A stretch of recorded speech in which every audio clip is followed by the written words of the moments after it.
Dream 11 और fantasy users के लिए बड़ी अपडेट। सुप्रीम कोर्ट सुनवाई पर नया अपडेट। दोस्तों, ड्रीम 11 और अन्य फैंटेसी प्लेटफॉर्म इस्तेमाल करने वालों के लिए आज की तारीख काफी अहम थी।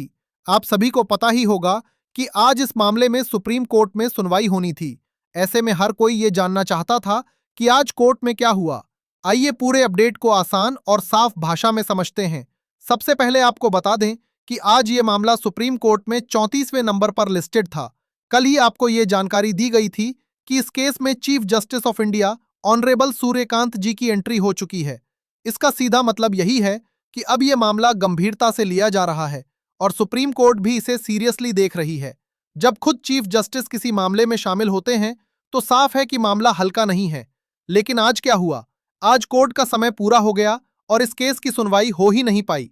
इसी दौरान हेड डिजिटल वर्क्स की तरफ से केस को रिप्रेजेंट कर रहे सीनियर एडवोकेट आर.एम. सुंदरम जी ने कोर्ट से रिक्वेस्ट की कि इस केस को अर्जेंट लिस्टिंग में डाल दिया जाए।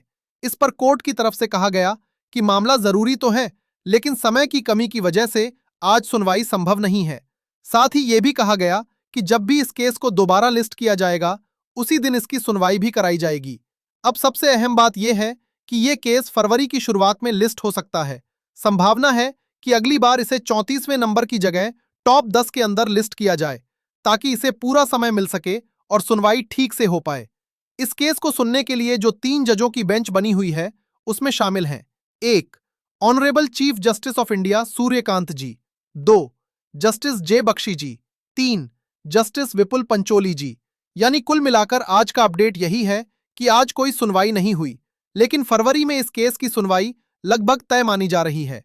चीफ जस्टिस के शामिल होने से यह साफ है कि अब इस मामले पर गंभीर और ठोस सुनवाई होगी।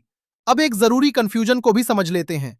अभी तक लोगों को यही लगता था कि फैंटेसी पर बैन लग चुका है, लेकिन असलियत यह है कि बैन अभी लागू नहीं हुआ है।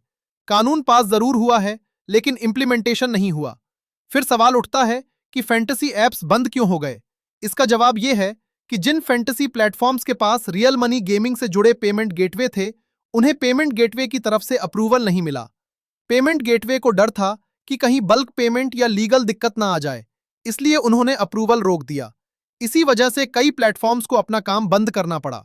फिलहाल भारत में एक प्लेटफॉर्म लीगली चल रहा है, जंबो। ये इंडिया में ही रजिस्टर्ड है और इसका मॉडल बाकी फैंटेसी ऐप से अलग है। ये एक ई-कॉमर्स प्लेटफॉर्म है। इसमें यूजर शॉपिंग के लिए पैसा डिपॉजिट करता है और उतने ही गेम टोकन्स मिलते हैं। इन टोकन्स के जरिए आप डिस्काउंट ले सकते हैं, गोल्ड खरीद सकते हैं और बाद में उस गोल्ड को बेचकर पैसा अपने अकाउंट में भी ले सकते हैं। अभी ये मॉडल पूरी तरह से लीगल बताया जा रहा है, क्योंकि फैंटेसी बैन लागू नहीं हुआ है। तो दोस्तों, यही था आज का पूरा अपडेट। आगे जैसे ही कोई नया अपडेट आएगा, आपको जरूर बताया जाएगा। वीडियो को लाइक और शेयर जरूर करें। धन्यवाद।